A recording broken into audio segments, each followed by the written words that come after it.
Hello, everybody, and welcome to your lecture on cardiopulmonary assessment. And this particular lecture is going to focus on the pulmonary, and we will pick up the cardiac assessment a little later on in the semester. So here's our case. She is a 72-year-old female. She has a history of polio, and she fell in her retirement home. She fractured her proximal left femur.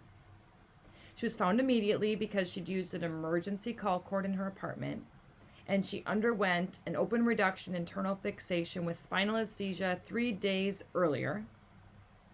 And the physician has just ordered physical therapy for out-of-bed activities and ambulation with a walker.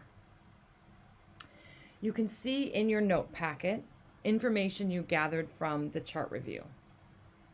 She has a 54-year history of smoking. She has no history of hypertension, check off that cardiovascular risk factor. No family history of heart disease, again, check off that risk factor. And no other major medical problems. So far, as we're going through a chart review, I encourage you always to be sort of collecting a checklist of risk factors. She has age and smoking as her two main cardiovascular risk factors. Prior to her fall, she'd been ambulating with a wheeled tripod walker, and she lives alone. Her laboratory tests are all within normal limits, so none of our clinical laboratory data should be impacting her patient care or prognosis. Her chest x-ray shows a lung scan that shows hyperinflated chest with patchy areas of infiltrate in both bases. Patient reports her pain is a 6 out of 10, and she plans to return to her extended care at her retirement home. So my first question is, and this, I would prefer, of course, always that we were in person, but this is a pretty standard, kind of orthopedic inpatient PT case. Patient had a fall, she broke her leg, they repaired the break, and now she needs PT to safely get discharged to her retirement home. So I'm sure you guys, I love teaching you guys in this semester because you're so ready. I just feel like I'm adding a little icing on a cake that is just so delicious and ready to go. You guys know already, like, so many things you want to assess on this patient, right? If you were the one to walk in this room, you probably already have your list going. Maybe you'd be goal of setting some range of motion assessments, or maybe you include some flexibility here depending on kind of what she needs to do. You're going to want to know her strength, so you're thinking about some manual muscle testing. What's the best ones I can do to have a really efficient eval? You probably want to assess some functional mobility, considering her age and where her fracture is. Maybe bed mobility assessment would be really important. Maybe something with transfers might be on your list as a goal. If she does get up and walking, stair assessment, all these things that might be in your evaluation. Here's my question. Do you think with this patient that her lungs could be a limiting factor to her ability to do, I lost any of these. There's like a little secret black bar up there. There we go. Do you think her lungs could be a limiting factor to any of these kind of hardcore bread and butter PT stuff? Let me put it another way. Do you think that assessing her lungs might be an important aspect of your evaluation for this patient to be successful with all of these things? Why am I bringing up her lungs at all? Outside of the fact that you're in cardiopulmonary class. I'm bringing up her lungs because she's an older woman. She has a history of smoking, and she has an abnormal chest x-ray. Add on to that, she had a surgery. Whenever people go under, that's a time when their lungs are going to be compromised. They're not taking deep breaths. There's the possibility of accumulating fluid in your lungs. So Surgery by itself should just give you a pause on if is anything going on in the cardiopulmonary system. And that pause gets reinforced by her history. Her smoking history, her age, and an abnormal chest x-ray. With those pieces of your chart review, with that knowledge, looking at your bread and butter list of PT assessments and potentially already starting to come up with kind of a problem list and goals in mind for this patient because you know you want to get her discharged safely to where she wants to go. Could the lungs prevent you from being successful with that? Should we add some assessment of her pulmonary function to make good PT choices in our goals and our prognosis and what we set as our therapeutic exercise to make her successful in getting to the goals that she wants to do? I hope that at least part of your brain, even if it's resistant to it, is saying, yes, there's something going on with her lungs. And if you haven't picked it up by now, please tell me you know that our ability to get oxygen into our body is pretty critical for almost everything on this list. So let's assess her lungs. Let's add in a pulmonary assessment to all of your other assessment skills that you've already done when you see a patient where you find it possible that the lungs might be a limiting factor. That the lungs might be something I need to address first if I'm going to get what I want out of this patient in terms of big mobility goals, or maybe at the same time. So let's look at that assessment. So if we're going to add in any kind of assessment of the pulmonary system, I think when you're first adding these into an evaluation, it's very helpful to kind of go head to foot. It's very systematic that way so that you don't forget things. When you guys have been in the clinic already, those of you who have been inpatient, you will see that therapists can kind of pick and choose what they want. But for the purposes of this class, since we're learning it from the first time, I'm always going to be very systematic and go head to foot so that I don't miss anything along the way. First thing I'm going to do is just inspect my patient. Take in the full picture of my patient when I am assessing them from the pulmonary standpoint. And the very first thing is their level of consciousness. The far end of this is a comatose patient, right? Are they in a coma? If it's a comatose patient, traditional PT is probably not appropriate. You might be involved in a team approach to positioning. Sometimes PTs are brought in for that. But obviously, we need patients to be able to participate in some way in therapy.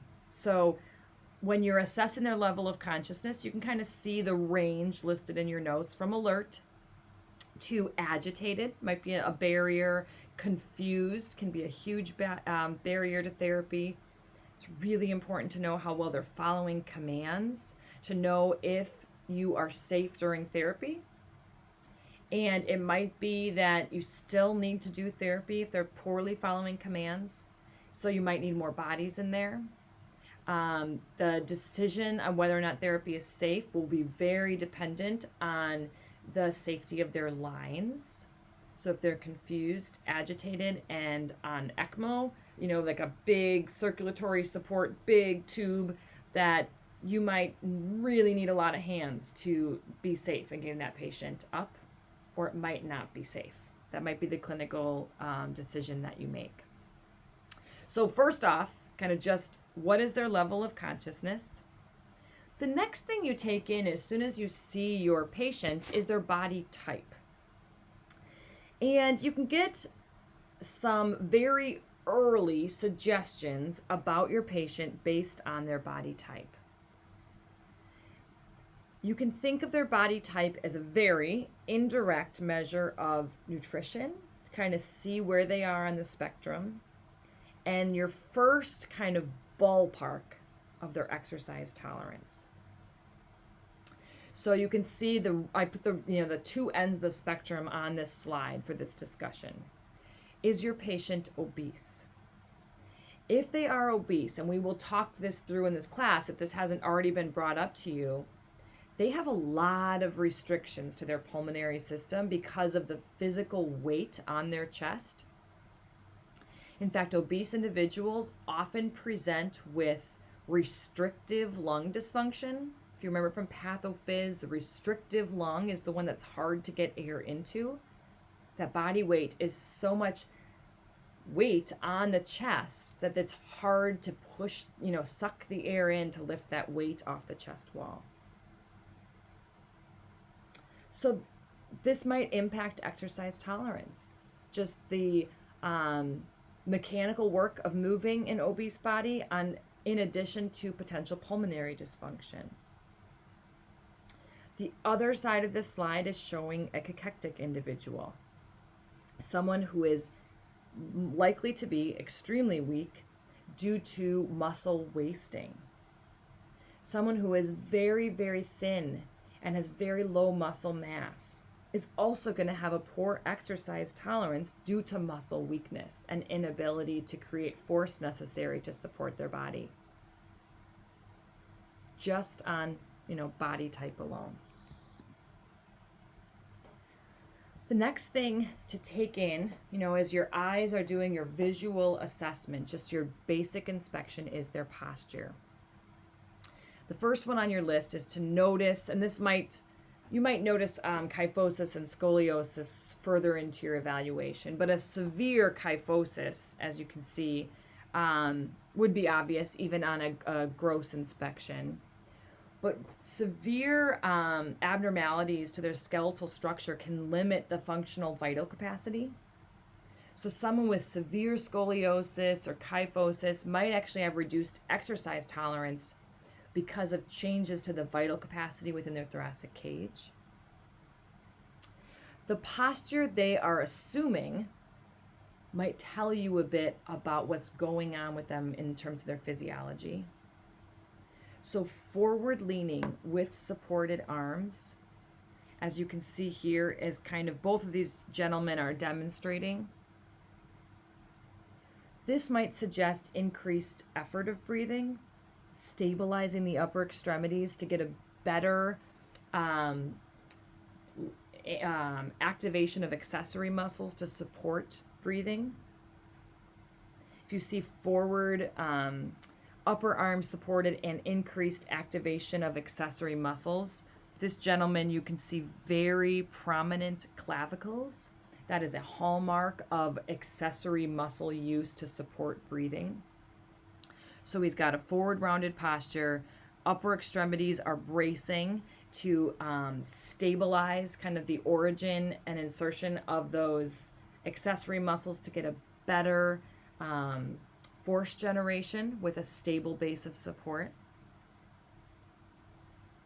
This is a classic look of someone in COPD that is struggling to breathe and is using every mechanical advantage that they can to get breath in. The other thing you can look at is just their position in the bed. Most patients who have cardiopulmonary dysfunction cannot tolerate lying flat. It's just too hard on the system.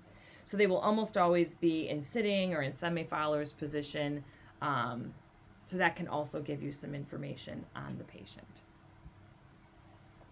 The next thing to look at is just their skin tone.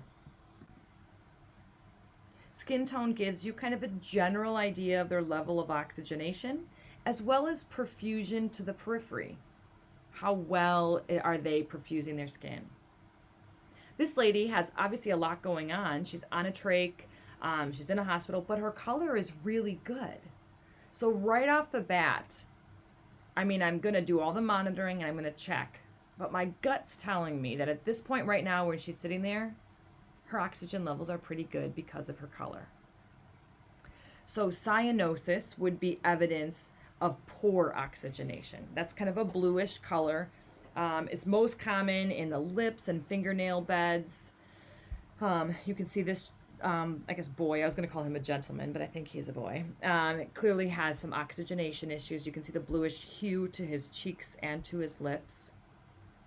If your patient has cyanosis, that might be somebody that needs better oxygen support. So whether it's, if it hasn't been ordered, confirming oxygen levels with a pulse ox or ABG, discussing with the medical team what's the plan for oxygen support. Or it just might be that they have the oxygen orders and you need to increase the level of oxygen being delivered if it's within the orders that were set. The next one in your notes is pallor. And pallor is, a rather subjective term. It's meant to imply an unhealthy pale color to the skin.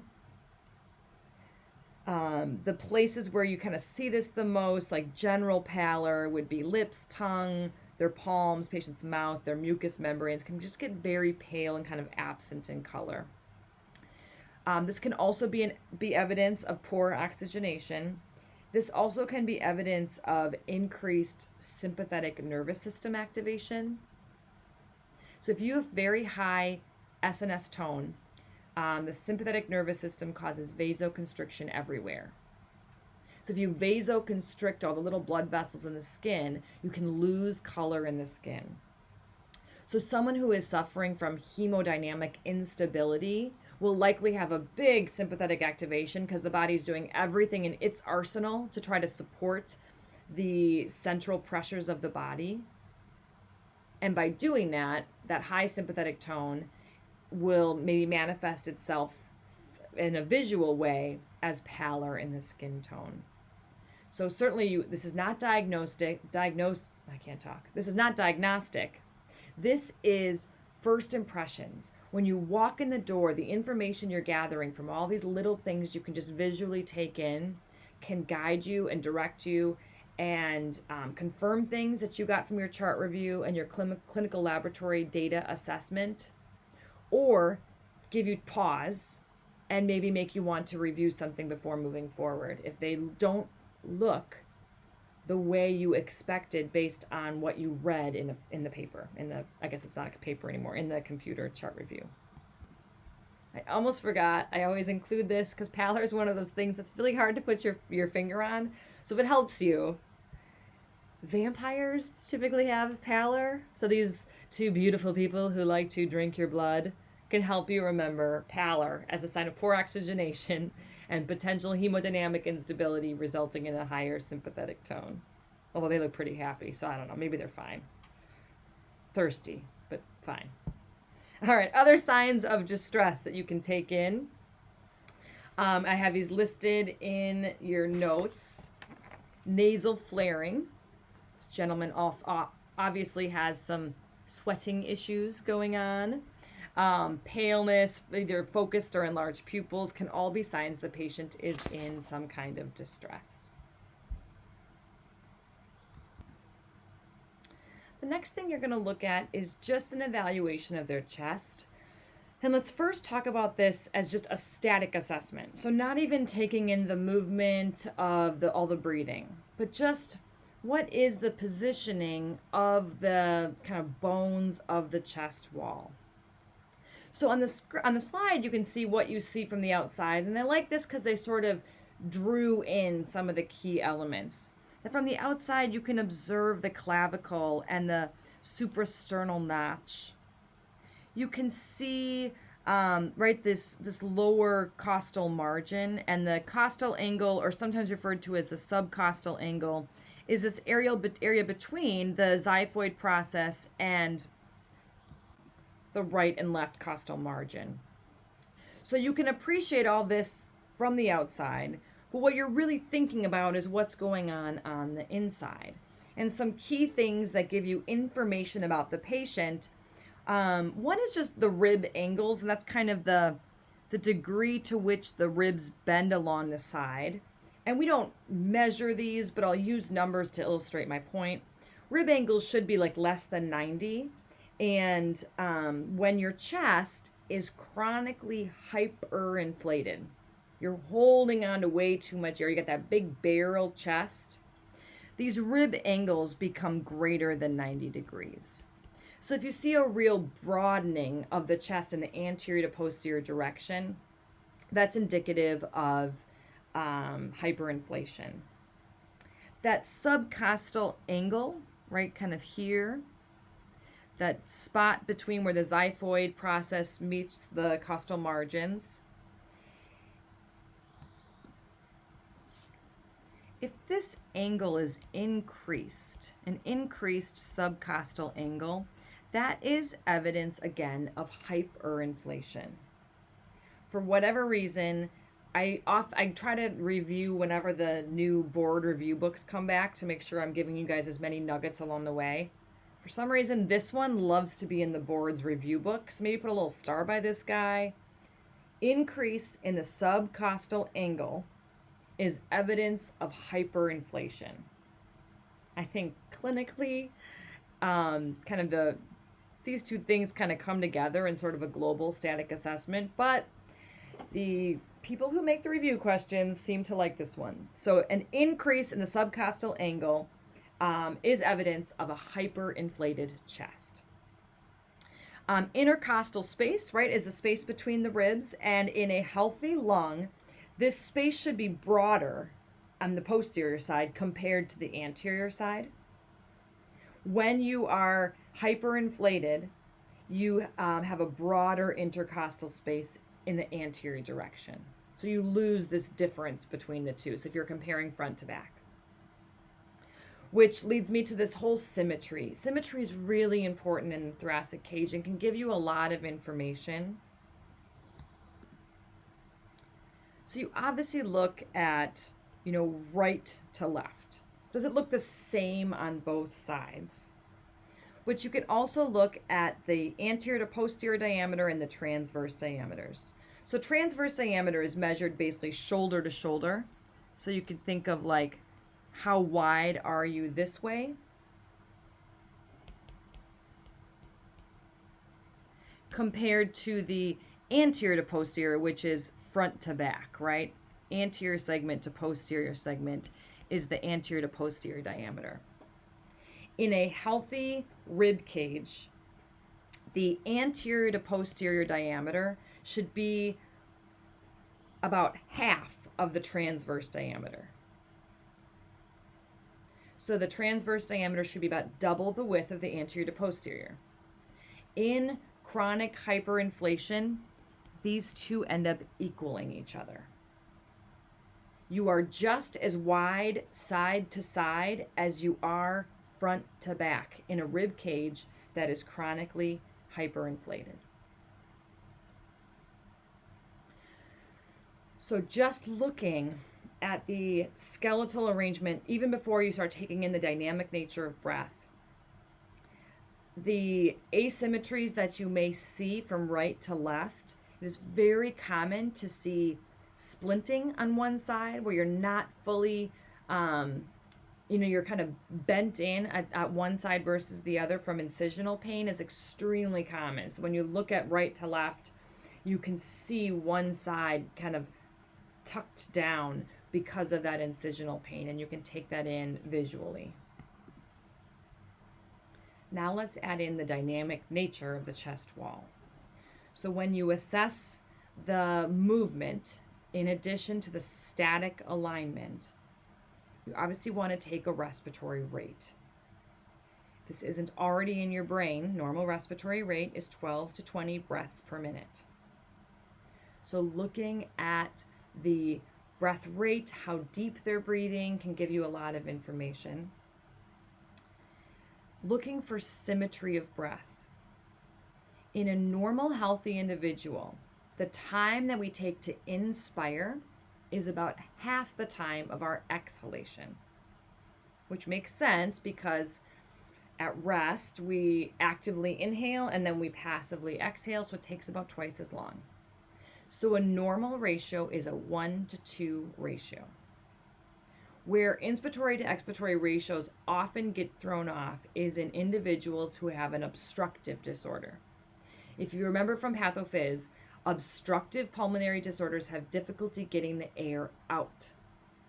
So if you have a hard time getting air out, what do you think would happen to your inspiratory to expiratory ratio? It's going to take a lot longer to exhale.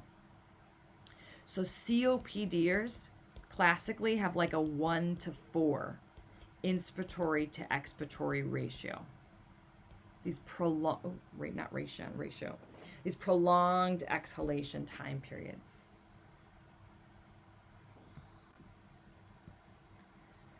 Let's take a look at this breathing pattern in real time and talk about taking in the full picture. Here you can see an individual who is breathing, obviously struggling to breathe, and using their accessory muscles of respiration. So you can actively see them being engaged with each breath, which, if all by itself, just use of accessory muscles, is evidence of an acute difficulty breathing. But what you can see with this individual is clear hypertrophy of his accessory muscles. He has been using this breathing pattern for a long time, because if we continue to provide overload and excessive use of a muscle, it will grow and get bigger, and that's exactly what happens here. So really prominent sternocleidomastoids, scalenes, that you can see that they're larger than they should be, and they're being engaged in every breath. The other thing that occurs with chronic use of accessory muscles is adaptive shortening. Patients will use the forward bent posture to try to kick in these accessory muscles and help assist with breathing. As those muscles get shorter, come back to me. As those muscles get shorter, they're going to pull on their insertion site. And you see these extremely prominent clavicles. That's because the muscles attaching to them have gotten shortened, and they've been using that as their anchor point to pull the whole rib cage up. Prominent clavicles and visibly hypertrophied accessory muscles are two just visual inspection evidence of chronic increased work of breathing. I won't read all these terms, but I just wanted to make sure you had somewhere in your notes some definitions to make sure you appreciated how we described breathing.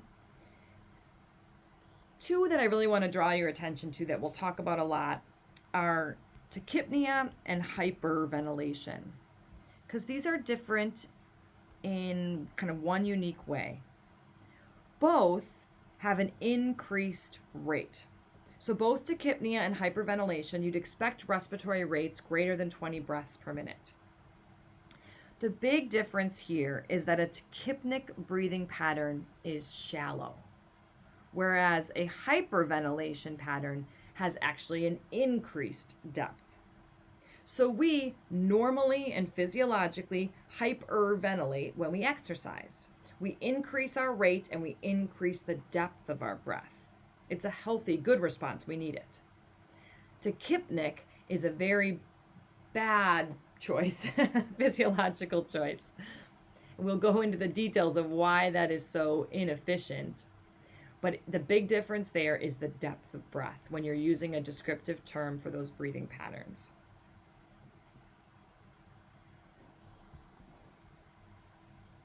I want to introduce two common abnormal breathing patterns that you may be assessing in your patient population.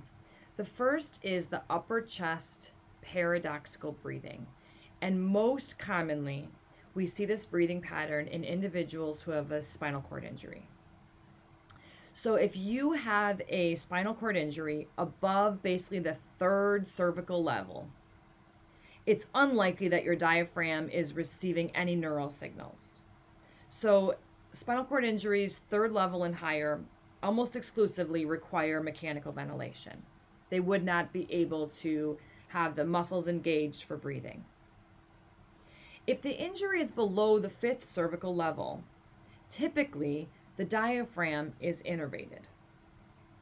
So the diaphragm is getting a neural signal to contract, but you'd be lacking neural innervation of the abdominals and other accessory muscles of breathing.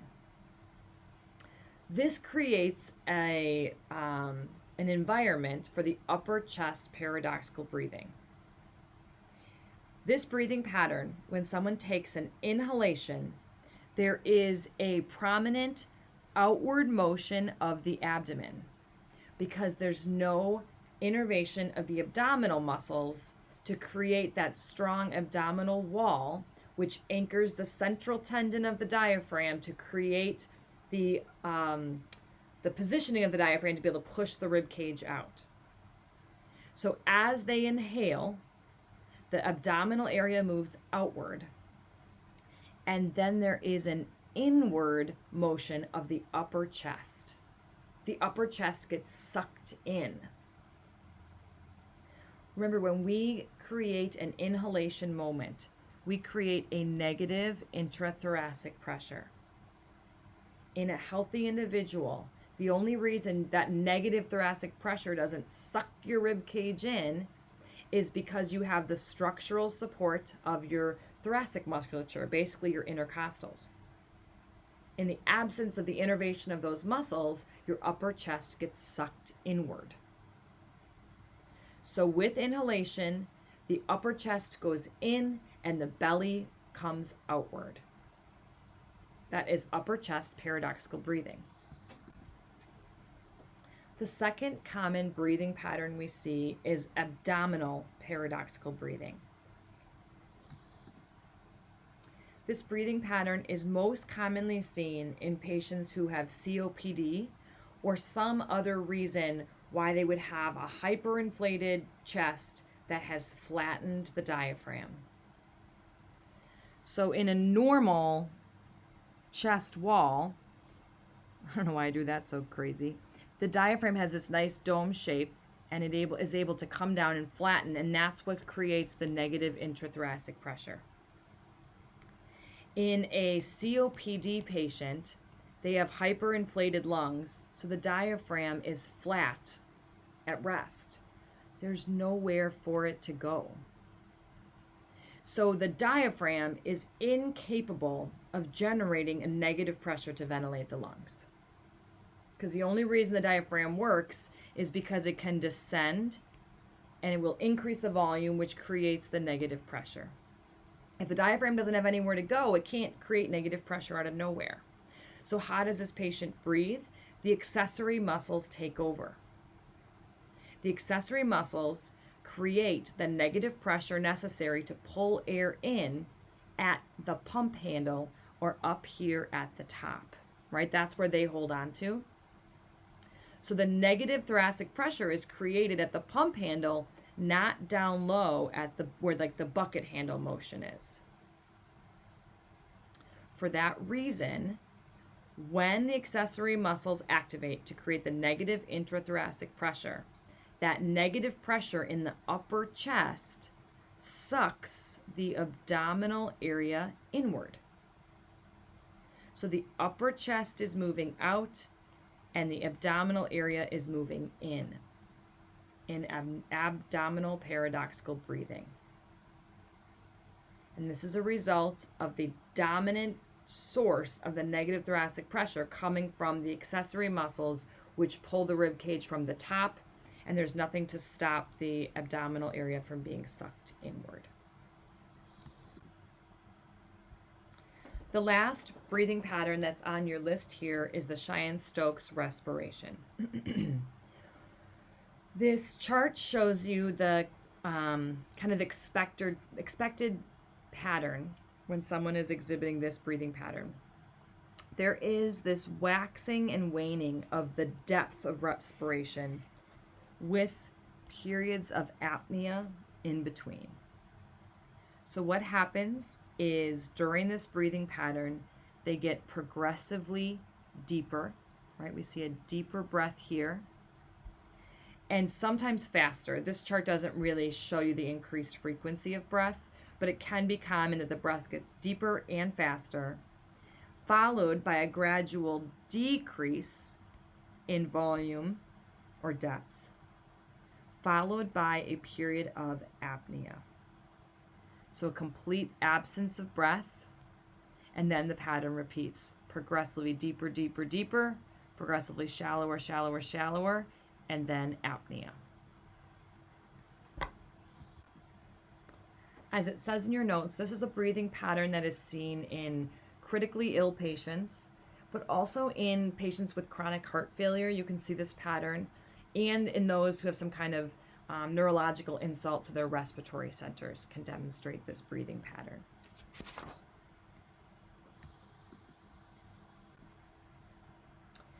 Next part of your inspection would be to assess the cough. We are going to hit this over and over again because your ability to cough is so critical to the health of our lungs. Right? Our lungs are really good at maintaining a sterile environment, but when something crosses the barrier and gets into our lungs, the reason we protect our lungs is we can cough it out. If a patient is unable to produce an effective cough, their lungs are extremely vulnerable to infection. So assessing the cough is really important. So you want to see the strength of the cough, the depth, like how big is their inhalation that they're getting right before they get the cough, the length of the cough to evaluate how effective it is. So some examples of patient populations with deficits in coughing would be our spinal cord injury patients who don't have the muscle activation to create the cough, can become extremely weak and ineffective coughers. It makes this patient population extremely vulnerable to lung infection. Patients who suffer from bronchospasm can have an impaired cough. Basically, they get a very long, drawn out, sometimes spastic cough that is also ineffective and makes them vulnerable to infection.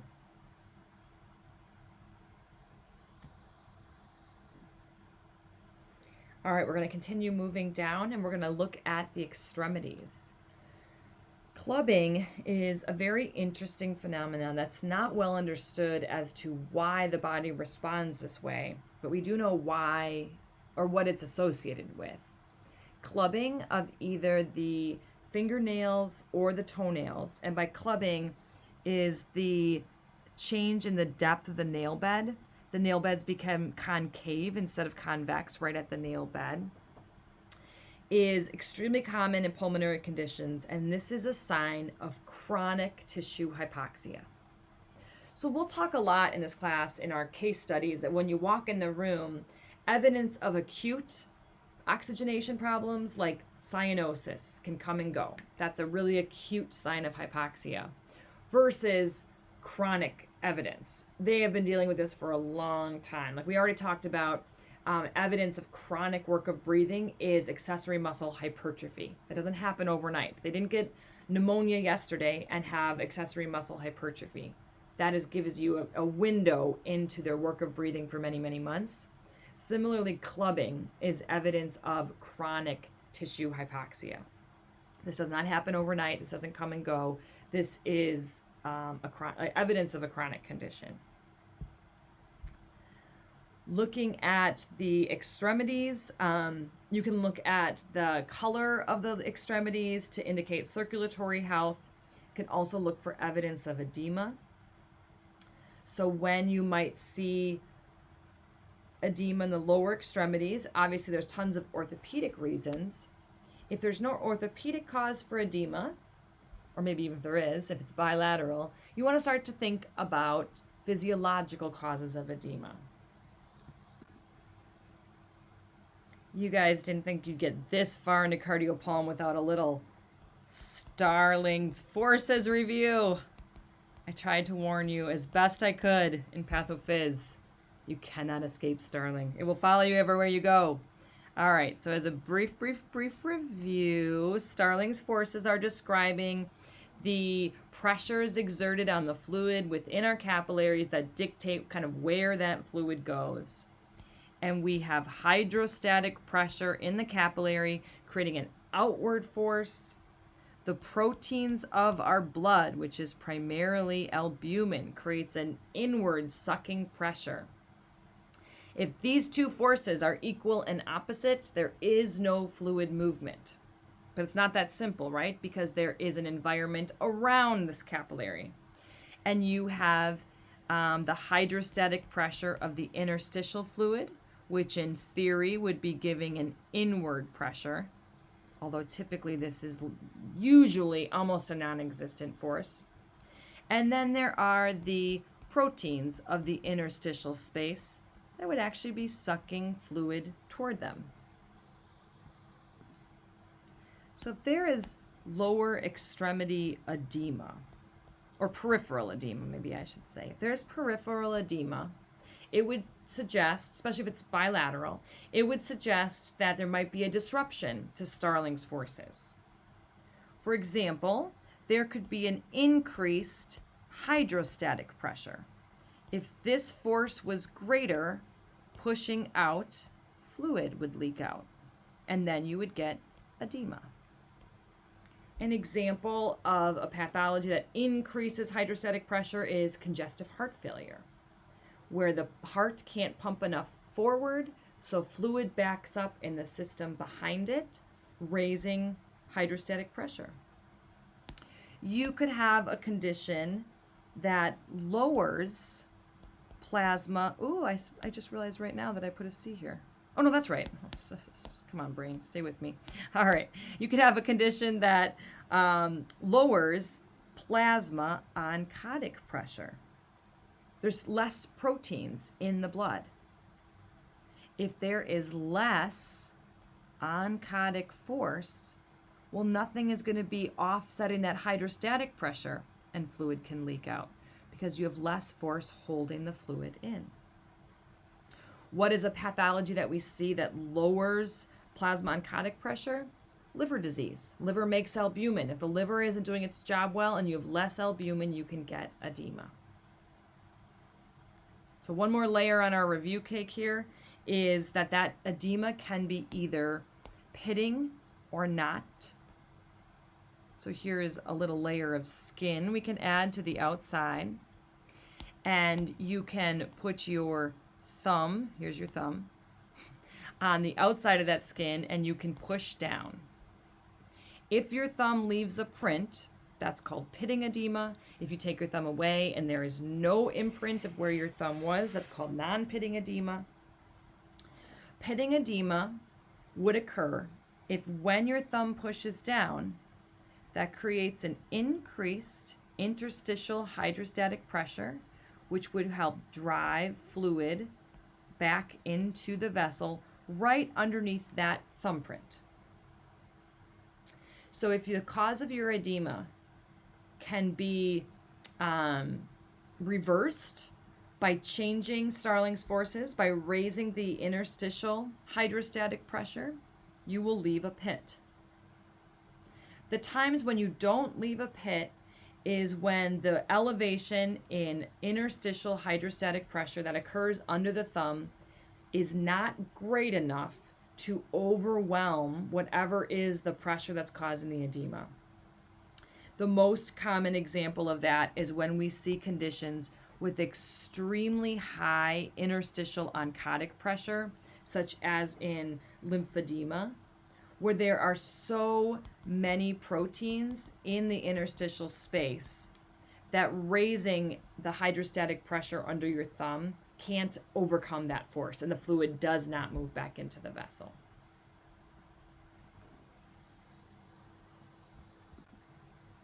So taking a peek at their extremities, observing if your thumb leaves a pit or not, gives you a lot of information on the heart and the liver potentially, and whatever might be physiologically causing that edema, and how severe their disease is. You might have a known disease with no edema. That gives you an indication of severity as well.